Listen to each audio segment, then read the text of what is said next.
information. maa ngi tudd Khadim Dieng nekk président de la fédération des personnes vivant avec handicap muy fédération bi nga xam ne moo lëkkale handicap visuel yi handicap moteur les albinos les lépreux et les sourds-muets. Donc tey dañ fi daje ngir yeesalaat sunu ay kaddu jëmale ko ci ki nga xam ne mooy sunu njiitum réew son excellence monsieur Macky Sall, mais également jëmale ko ci mboolem askanu Sénégal rawatina askan wi nga xam ne ñoo nekk fii ci diwaanu Diourbel. fi ñu njëkk a doore sunu kaddu mooy ñoo ngi sàkku li ñuy wax application effective de la loi d'orientation sociale bi ñu jagleel way laago yi muy loi bi nga xamante ni ci lañ càmbare mboolem jafe-jafe way laago yi ba pare tënk ci li nga xamante ni moo koy saafara mais bañ ko tënkee ba léegi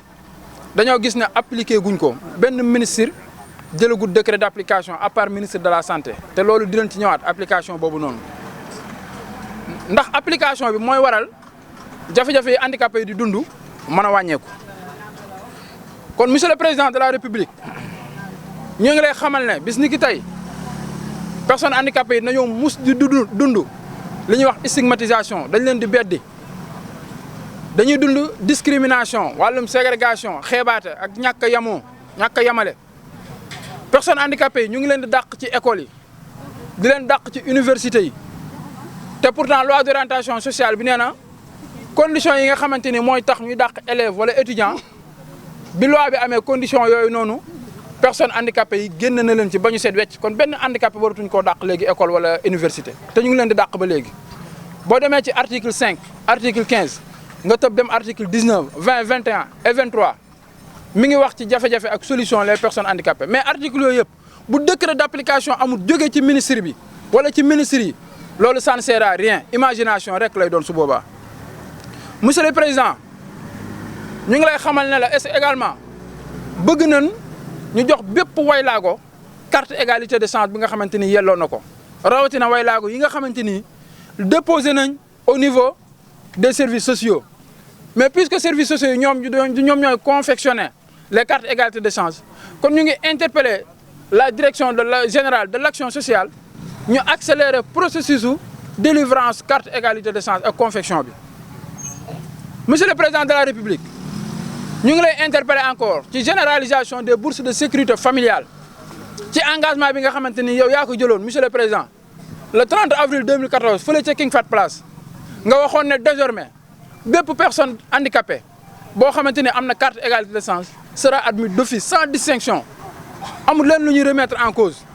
képp ni nga ko waxee woon dañoo bëgg képp nga defee ko noonu parce que tey gis nañ ne personne handicapée yi fukk yoo jël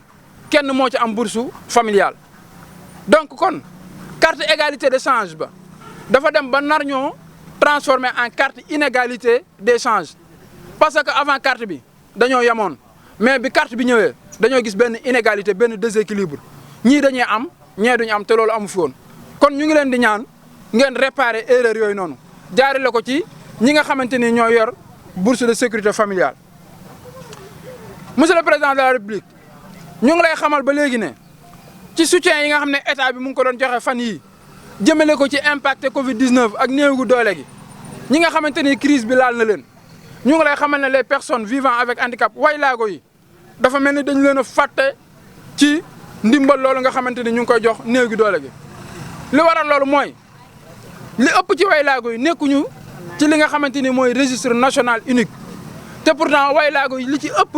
am nañ seen carte égalité de chance donc pourquoi pas ñu mën a dem ci CPRS yi dem ci service action sociale yi nga xamante ni yor nañ base de données personnes handicapées yi ñu lijjanti ko foofu jox leen seen soutien au lieu que ñu leen di référer ci Tivaouane wala fédération du Baol yi nga xamante ni ñoom yoruñu base de données personnes handicapées yi. kon ñu ngi leen di ñaan leen le gouvernement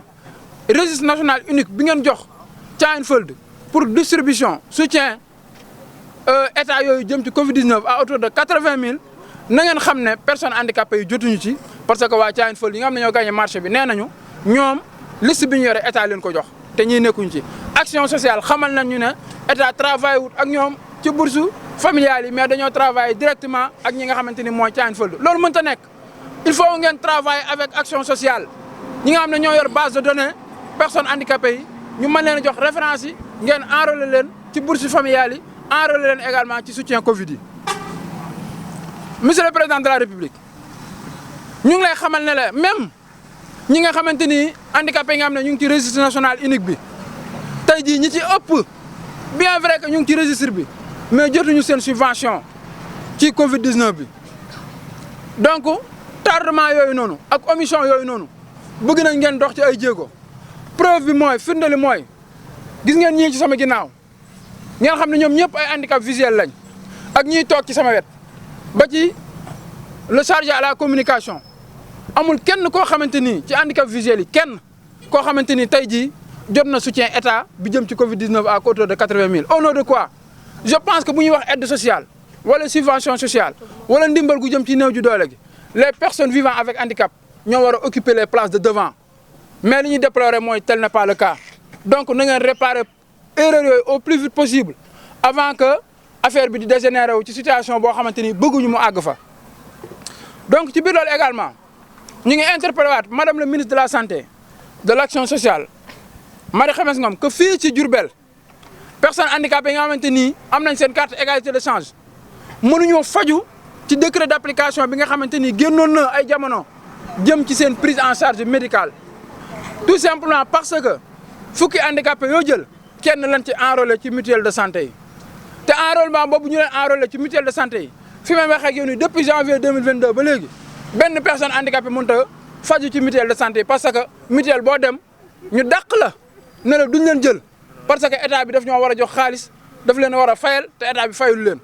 kon ñu ngi wax interpeller état bi ñu fayal personne en situation de handicap comme ni nga xamante ni noonu la nekkee ci décret d'application bi comme ni nga xamante ni noonu la nekkee ci loi d'orientation sociale bi. beneen bi gën a garaaw mooy ci mutuelle yi encore dañu waxoon ay jamono ne même famille personnes handicapées yi dinañ leen jël en charge seen soxna ak seen njaboot ba mutuelle yi signé accord ak état dem ci nga kër yi nga xamante ni mooy kër famille handicapées yi ñu jox leen liste bi ñu dem ci kër yi photo leen ne dañ leen di defal ay carte mais boobu ba léegi mënuñoo jot ci carte yooyu nga xamante ni mooy suñu carte njaboot mooy suñu carte soxna mooy suñu carte doom te pourtant ñëw nañ fi ba photo ñu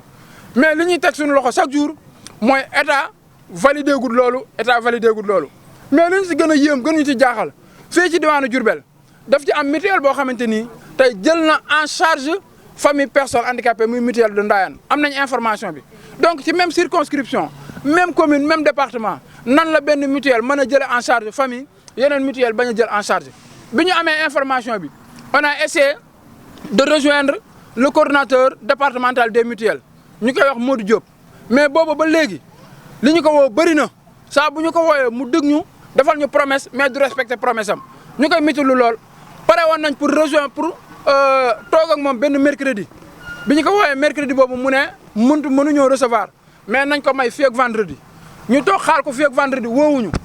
woowuñu samedi woowuñu vendredi dimanche ñu woowaat ko mu ne nañ ko may fii ak lundi danañu woowaat woowuñu lundi woowuñu dimanche woowuñu mardi ñu woowaat ko xamal ko ne ko ñun on est des responsables et on ne court derrière personne tenir nga ñu ay promesses ça n'a pas abouti donc nous prendrons acte et nous allons faire ce qu'il est nécessaire donc loolu aussi bëggoon nañ ko préciser que ne ki nga xamante ni mooy le responsable départemental mutuelle de santé yi moom day refuser toog ak les personnes vivant avec handicap pour un échange de connaissances pour mu jox ñu ay explications yu ñu mën a dégg parce que li ñu fi gis dafay nuru gestion nébuleuse donc ñi ngi interpeller encore le ministre de la santé ngir mu mën ñu restituer centre bi nga xamante ni moo nekk Bambey mu restituer ko les personnes handicapées mu delloo leen ko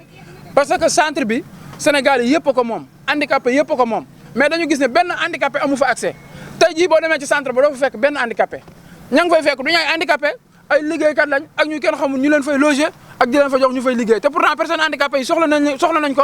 war nañ fa def formation am na ñoo xamante ni ci biir handicapé yi mën nañu former ay nit mën nañ leen a ubbil ay site foofu ubbil leen ay locaux ci biir centre de réadaptation bi nga xam ne moo nekk Bambey ñu mën fa def ay formation mën fa former ay nit mën fa exercer ay activités mais tel n'est pas le cas loolu également ñu ngi leen ci interpeller di demander la restitution du centre de Bambey donc nag balaa ñuy jeexal danañ wax ci affaire poste bu Diourbel ak condition paiement yi fan yi li ci ginnaaw weer yi ñu génn ak at yi ñu génn personnes handicapées dañ doon am ay jafe-jafe parce que dañ leen di buux ci poste bi di leen daaneel di leen gaañ di leen manquer de considération ci condition paiement yi donc dem nañ nag ba gis ki nga xamante ni mooy receveur adressé nañ ko correspondance voie administrative mu recevoir ko may ñu audience ñu def délégation toog ak moom di wax rek ne receveur bi nga xam ne moo nekk fii ci poste ba Diourbel lim ñu wan il est animé de bonne foi il a pris des engagements pour améliorer conditions d'accueil et de paiement des personnes vivant avec handicap mais nag ñu ngi xaar concrétisation maanaam mu dëggal mu appliquer engagement yooyu nga xamante ni jël na ko devant la délégation des personnes vivant avec handicap mais nag bu ñu ko santee moom receveur ba pare jaajëfal ko ñu ngi métitlu di naqarlu di dénoncer di fustiger benn attitude benn comportement boo xamante ni benn waay bu ñuy wax gardien bu sant Dieng nekk fii ci poste bu Diourbel daf koy amee jëmale ko ci waylaago yi muy comportement bu ñaaw parce que day manquer de respect waylaago yi da leen di manquer de considération da leen di maltraiter da leen di brutaliser bépp xeetu ñàkk kersa wala bépp xeetu ñàkk teggin da koy def ñi nga xamante ni ñoom mooy personne handicapée yi te li koy wane di ko firndeel mooy que ne démb yàlla da ko weer ndaxte receveur daf ñu recevoir bureau may ñu audience fi ñu toog di wax ak receveur ci biir bureau ci la ñëw def irruption kenn woowu ko mu ñëw dugg ci biir bureau bi fekk ñu toog di waxtaan ak receveur ak collaborateur receveur bu ñuy wax monsieur Fall mu harceler les personnes handicapées ci biir bureau bi harceler leen brutaliser leen ba dóor ci sax dóor devant le receveur une personne handicapée mu daan lu ñuy métitlu ndaxte koo xamante ni dafa war a accueillir favorablement les personnes handicapées ñëw war a fekk ñu leen di dóor mu taxaw xeexal leen ñëw war a fekk ñu leen di métital mu taxaw xeexal leen bu demee bay manquer de respect ak di maltraiter les personnes handicapées ba am audace ñëw fekk ñu ci biir bureau receveur bi nga xam ne mooy chef am di chefu képp ku nekk poste di fa dóor ay personnes handicapées ci ñoo xamante ni waxuñoo ak moom provoqué wuñu ko saaga wuñu ko jëluñu ko baat yoonum nekkul ci ñun suñu yoon nekkul ci moom ba ñu ñëwee dem nañ dugg mu ñëw ne lan moo tax ñu dugg te jaaruñ ci moom mel ni moom daan mooy chefu poste wala mooy kilifa gi ba am fitu dóor handicapé ci biir bureau receveur loolu nag ñun duñu ko bàyyi interpellé nañ suñu ay supérieur interpellé nañ ki nga xamante ni mooy chef service de l'action sociale ndax mooy suñu premier interlocuteur interpellé nañ également ki nga xamante ni mooy préfet du département de Diourbel ndax mooy kilifa département bi donc nag si rien n'est fait ñun dinañ porter plainte dinañ dem ak moom ci yoon ba xam moom ban prérogative la am ban pouvoir la am bay maltraiter les personnes handicapées di manquer de considération les personnes handicapées ba ne day dans plusieurs dimensions surtout affaire concernant les personnes vivant avec handicap parce que la plupart des personnes vivant avec handicap nekkuñu ci RNU bi kon c'est normal ñu RNU bi ñu audité ko def recensement def confrontation état des lieux bi nga xamante ni tey moo nekk ci services sociaux yi ci CPRS yi nga xam ne ñoom képp kuy personne handicapée titulaire de carte égalité de chance ci ñoom la jaar ñu def confrontation li nekk ci registre national unique bi ci RNU bi ak li nekk ci services sociaux yi ñu def confrontation manquement yooyu noonu ñu réparer ko erreur yooyu ñu réparer ko en plus war nañu ko auditer parce que am na même ñu nekk ci registre national unique bi te jusqu'à présent mënuñu jot seen subvention ñii bu ñu demee poste duñu fayeeku ñii bu subvention amee comme li fi amoon fanee ci ginnaaw bi ñuy di distribuer kit alimentaire yi dund geeg yooyu ci Covid bi am na ñoo xamante ni jotuñu même nu ñu koy waxee subvention financière bi nga xam ne ñu ngi koy joxe ndimbali nga koy joxe nga xam ne ñu ngi koy joxe mu toll ci hauteur de 80 000 am na ñoo xam ne ñu ngi ci registre national unique bi te jotuñu kon loolu war nañ ko auditer bu ñu ko auditer wut ñun xam nañ li ñu yoon may lu mu ñu jaral rek danañ ko def bu jaree ñu dugal recours OFNAC dinañ ko dugal bu jaree ñu dugal recours Cour des comptes dinañ ko dugal bu jaree ñu dugal recours direction générale DGE direction de nu ñu koy waxati générale de l'État inspection générale de l'État dinañ ko dugal fu mu ñu may feneen ñu dugal fa recours dinañ fa dugal recours ngir ñu mën a auditer fichier bi nga xam ne mooy registre national unique bi mais également pour ñu mën a remettre en cause la loi d'orientation sociale avec des décrets d'application ministérielle. Information.